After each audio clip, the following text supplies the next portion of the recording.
চালায় জামাত শিবির। এ সময় তারা পুলিশের গাড়ি ভাঙচুর করে, এতে 2 পুলিশ সদস্য আহত হয়। জয়পুরহাটে জেলা আওয়ামী লীগ অফিসে আগুন দিয়েছে জামাত শিবির কর্মীরা। এছাড়া খুলনা সহ দেশের বিভিন্ন স্থানে হামলা ও ভাঙচুরের খবর পাওয়া গেছে। কাদের মোল্লার ফাঁসিকে রাজনৈতিক হত্যাকাণ্ড হিসেবে মন্তব্য করলেন ছেলে হাসান জামিল। মঙ্গলবার রাতে পরিবারের সদস্যদের নিয়ে কেন্দ্রীয় কারাগারে বাবার সঙ্গে দেখা করে বেরিয়ে এসে এই কথা বলেন তিনি। এর আগে সকালে কাদের মোল্লার সাথে দেখা করে তার আইনজীবীরা রিভিউ পিটিশনেরও দাবি তোলেন। আরাফাতুর রহমানের রিপোর্ট। রাত 8টার পর ঢাকা কেন্দ্রীয় কারাগারে কাদের মোল্লার সঙ্গে দেখা করেন তার পরিবারের সদস্যরা। এই সময় কাদের মোল্লার ছেলে এই রায়কে রাজনৈতিক হত্যাকাণ্ড বলে মন্তব্য করেন। রাতে কাদের মোল্লার ফাঁসি কার্যকর হবে এমন খবর পেয়ে তা স্থগিত করতে খন্দকার মাহবুবউদ্দিনের নেতৃত্বে কাদের মোল্লার আইনজীবীদের একটি দল চেম্বার বিচারপতি সৈয়দ মাহমুদ হাসানের কাছে যান। আবেদন এবং আমাদের রিভিউ পিটিশন বিচারপতি বলেছেন অ্যাটর্নি জেনারেল কে কপি সার্ভ করার জন্য, এবং আমরা বহুবার চেষ্টা করতেছি অ্যাটর্নি জেনারেল কপি সার্ভ করার জন্য।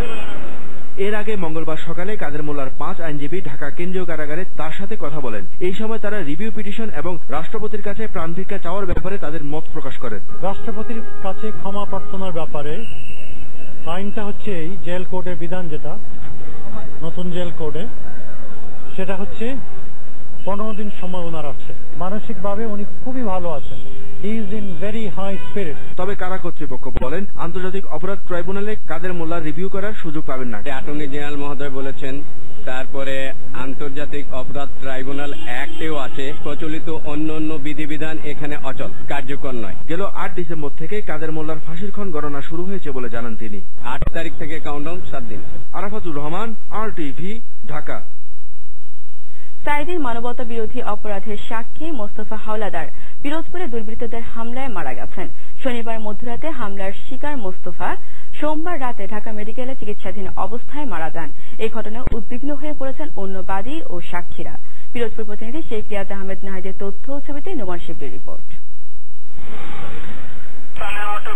জামায়াত নেতা সাইদির যুদ্ধাপরাধ মামলার বাদীপক্ষের 8 নম্বর সাক্ষী পিরোজপুরের পারেরহাট ইউনিয়নের হোগলাবুনিয়া গ্রামের বাসিন্দা মোস্তফা হাওলাদারের বাড়িতে শনিবার মধ্যরাতে ঘরে ছিদ কেটে ঢুকে দুর্বৃত্তরা। পরে স্ত্রী হাসিনা ও তাকে দুর্বৃত্তরা ধারালো অস্ত্র দিয়ে কুপিয়ে মারাত্মকভাবে জখম করে। তাদের প্রথমে খুলনা মেডিকেল কলেজ হাসপাতাল ও পরে ঢাকা মেডিকেল কলেজ হাসপাতালে ভর্তি করা হয়, কিন্তু সব চেষ্টাকে হার মানিয়ে সোমবার মধ্যরাতে মারা যান মোস্তফা হাওলাদার।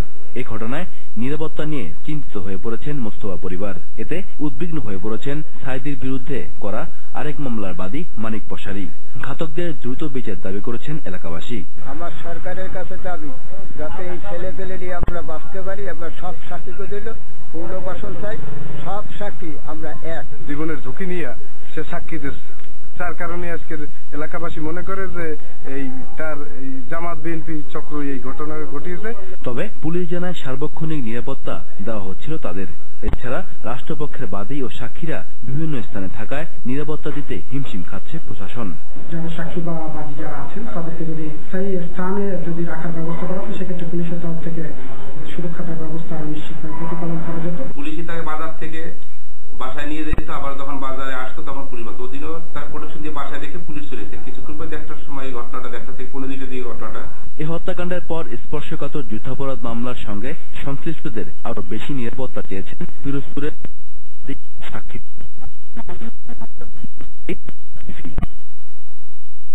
বিভক্তির জন্যই মুক্তিযুদ্ধের বিপক্ষ শক্তি মাথাচাড়া দিয়ে উঠেছে, এমন মন্তব্য করে সবাইকে মুক্তিযুদ্ধের চেতনায় ঐক্যবদ্ধ হওয়ার আহ্বান জানালেন সংসদ উপনেতা সৈয়দা সাজেদা চৌধুরী।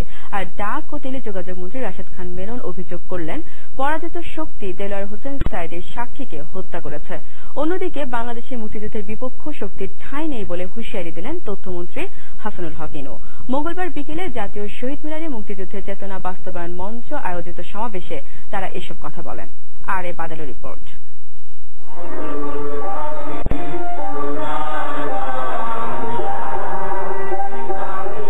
স্বাধীনতা বিরোধী জামাত শিবির ও তাদের দোসরদের নাশকতামূলক কর্মকাণ্ড প্রতিরোধে এ সমাবেশ অনুষ্ঠিত হয়।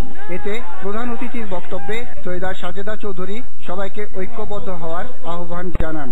আল্লাহর নাম নিয়ে বলে পার্টি করে, আল্লাহর নাম নিয়ে জবাই করছে মানুষ। রাজাকাররা আজকে কেন মাথা চাড়া দিয়ে উঠতে পারছে? আমাদের বিভক্তির জন্যই তো। আর যুদ্ধাপরাধীদের পক্ষের শক্তি বিচারাধীন মামলার আসামির সাক্ষীকে হত্যা করেছে বলে অভিযোগ করেন রাশেদ খান মেনন। ছত্রছায়ায় তারা সংগঠিত হয়ে আক্রমণ করছে আমাদের জনগণের প্রতি, আমাদের মুক্তিযুদ্ধের প্রতি। সাইদির মামলার অন্যতম সাক্ষী, তাকে তারা হত্যা করেছে। এদিকে যুদ্ধ অপরাধীদের সমালোচনা করে তথ্যমন্ত্রী হাসানুল হক ইনু বলেন, যারা মুক্তিযুদ্ধের বিপক্ষের শক্তি তাদের এদেশে থাকার কোনো অধিকার নেই। যারা আজকে নির্বাচন বর্জন করে, যারা আজকে নাশকতা করে, যারা আজকে আগুন লাগায়, তারা পাকিস্তানের ট্রেনে চড়ে আফগানিস্তানের ঠিকানায় যাচ্ছে। সমাবেশে নৌ পরিবহন মন্ত্রী শাহজাহান খান মুক্তিযুদ্ধের চেতনা বাস্তবায়ন মঞ্চ থেকে 7 দফা কর্মসূচি ঘোষণা করেন। আমি কর্মসূচি ঘোষণা করছি। আর বাদল, RTV, ঢাকা।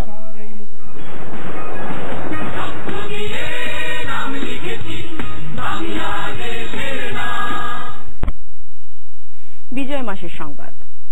৭১-এর এই দিনে ঢাকা জয় করতে ট্যাঙ্ক সহ নানা আধুনিক সমরাস্ত্র নিয়ে এগিয়ে আসছিল বাংলার বীর মুক্তি সেনারা। এদিন পাক সেনারা সীমান্তে মিত্রবাহিনীর প্রবল প্রতিরোধের মুখে পড়ে। অন্যদিকে জাতিসংঘে পাকিস্তানি সেনাবাহিনীর পক্ষ থেকে পাঠানো রাও ফরমান আলীর আত্মসমর্পণের প্রস্তাব নাকচ করেন ইয়াহিয়া খান। ৭১-এর বিজয় মাসে এই দিনটি সম্পর্কে আরো জানাচ্ছেন নুসরাত জাহান সিনথি।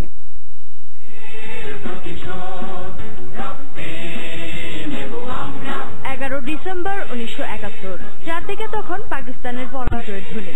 মাতৃভূমি মুক্ত করার প্রত্যয়ে দেশের বিভিন্ন প্রান্ত থেকে তুমুল যুদ্ধ চালিয়ে যাচ্ছিলেন বাংলার সাহসী সন্তানরা।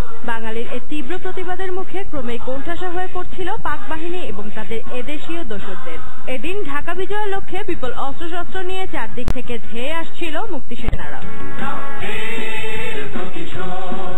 গা বাঁচানোর কোনো পথ না পেয়ে পাকিস্তানি সেনাবাহিনীর পক্ষ থেকে জাতিসংঘের মহাসচিব উঠান্তের কাছে আত্মসমর্পণের প্রস্তাব পাঠান মেজর জেনারেল রাও ফরমান আলী। অন্যদিকে পরাজয় ঠেকানো এবং আত্মসমর্পণ না করার জন্য আপ্রাণ চেষ্টা চালায় নির্লজ্জ ইয়াহিয়া। এদিন ভারতীয় জেনারেল মানাকে রাও ফরমান আলীকে এক বার্তার মাধ্যমে জানান, পালিয়ে যাওয়া যে কোনো প্রচেষ্টার পরিণামই হবে ভয়াবহ।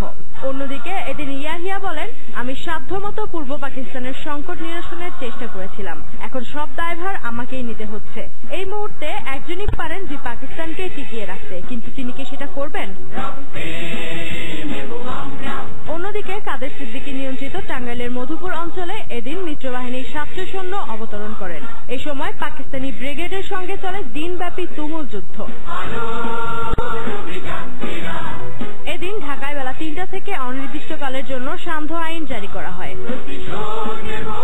কোন ষড়যন্ত্রে সামান্যতম মনোবল ভাঙতে পারেনি মুক্তি ও মিত্রবাহিনীর অকুতোভয় বীর সেনাদের। চূড়ান্ত বিজয় ছিনিয়ে আনতে এ সময় পাক সেনাদের উপর আক্রমণ আরও শাণিত হয়।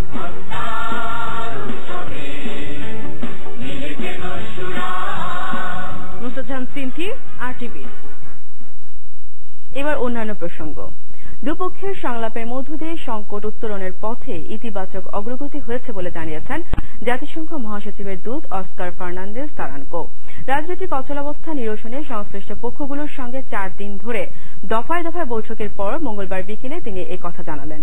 আর এই অগ্রগতির কারণে ঢাকায় তার সফরের সময় একদিন বাড়ানো হয়েছে, জানাচ্ছেন আতিকা রহমান।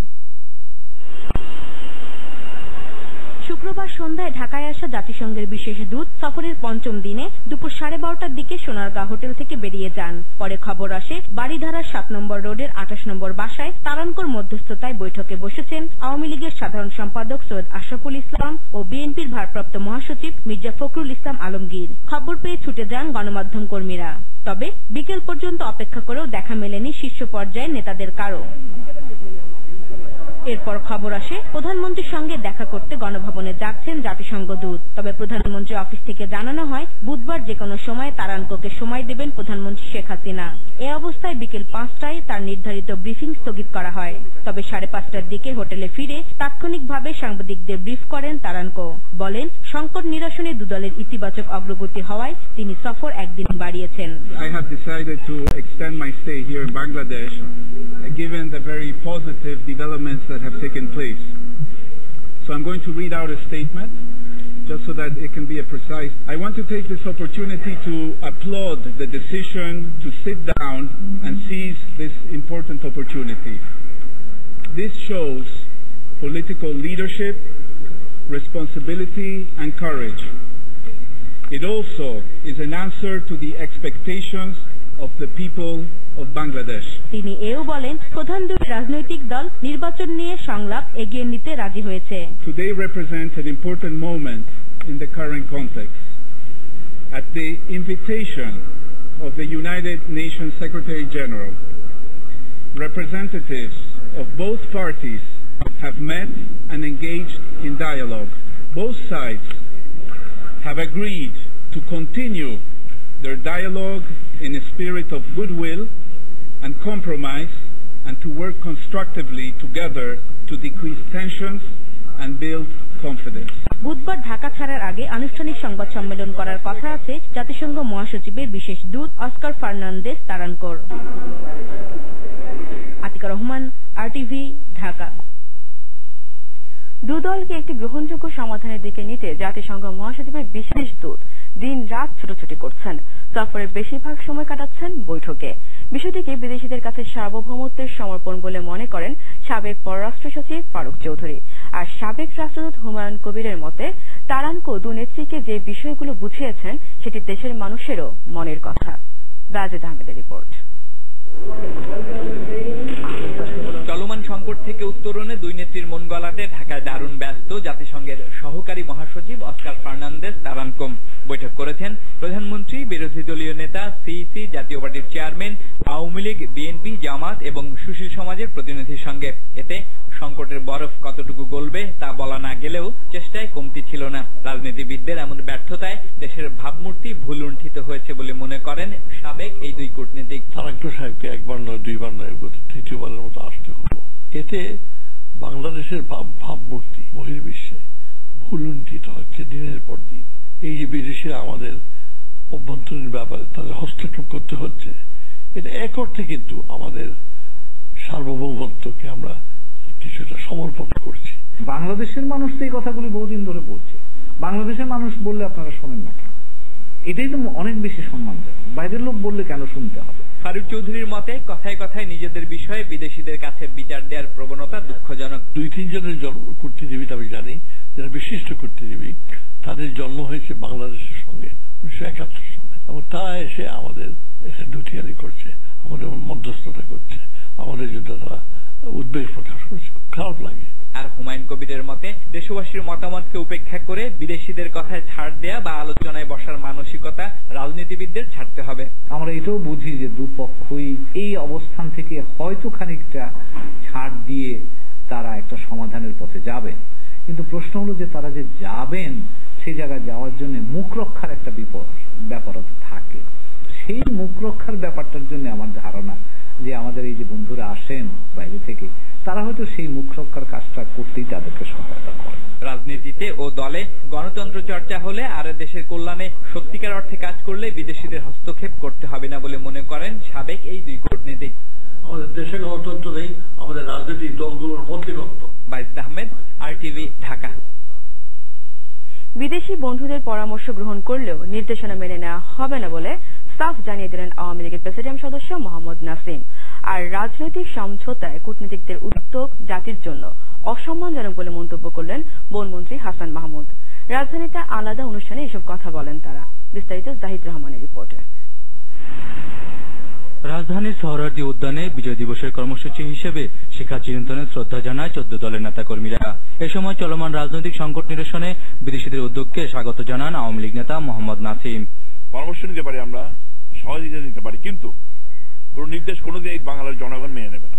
সেটাই মনে করি যে আমাদের সমস্যার সমাধানের পথে আমরা আন্তরিক। এদিকে জাতীয় প্রেস ক্লাবে এক আলোচনায় বনমন্ত্রী হাসান মাহমুদ অভিযোগ করেন বিরোধী দল প্রধানমন্ত্রীর ডাকে সাড়া না দিয়ে জনগণের বিরুদ্ধে যুদ্ধ ঘোষণা করেছে, আর তাই বিদেশিরা মধ্যস্থতা করার সুযোগ পেয়েছে। রাজনৈতিক দলগুলোর মধ্যে সমঝোতার উদ্যোগ গ্রহণ করা সেটি জাতির জন্য কখনো সুখকর নয়, কখনো সেটি সম্মানের নয়, বরং সেটি চরম অসম্মানের। আইন প্রতিমন্ত্রী কামরুল ইসলাম বলেন বিএনপি জামাতের সঙ্গ ছাড়ছে না বলেই সমস্যার সমাধান হচ্ছে না। আমার বিদেশি বন্ধুরা প্রাণান্তকর চেষ্টা করছেন একটা সমঝোতা, কিন্তু এই গোষ্ঠীকে কোনো সময় সমঝোতায় রাজি করা চালানো যাবে কিনা আমার সন্দেহ। এদিকে বঙ্গবন্ধু এভিনিউ দলীয় কার্যালয়ের সামনে হরতাল ও অবরোধের বিরুদ্ধে অবস্থান নেয় আওয়ামী লীগ ও এর সহযোগী সংগঠনের নেতাকর্মীরা। উৎকণ্ঠার সাথে লক্ষ্য করছি। জাহিদ রহমান, RTV, ঢাকা।